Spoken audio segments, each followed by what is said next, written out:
நீங்க சொன்ன விஷயங்கள் வந்து உணவு, உறக்கம், உடலுறவு இந்த மூணும் அத்தியாவசியமானது, தவிர்க்கக்கூடாது அப்படிங்கிறது.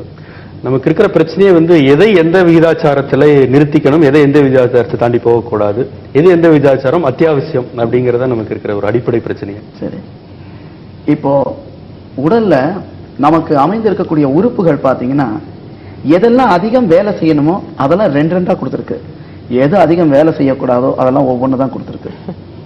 இப்போ நாக்கு பார்த்துக்கோங்க, பேச்சும் சரி, ஆகாரம் ருசியில சாப்பிடுவதும் சரி, இது பார்த்தீங்கன்னா ஒன்று தான் இருக்கு. ஆனா பற்கள் பார்த்தீங்கன்னா 32 இருக்கு, அது அதிகம் வேலை செய்ய வேண்டியது. அதனால தான் நொறுங்க தின்றால் 100 ஆயுசுன்னு சொல்லுவாங்க, கண்டதை தின்றால் குண்டனாவான்னு கூட சொல்லுவாங்க. அது என்ன அர்த்தம் கேட்டா, நல்லவை எவை எல்லாம் எவை என கண்டார்களோ அந்த கண்டதை தின்றால் குண்டனாவானே தவிர கண்டதை எல்லாம்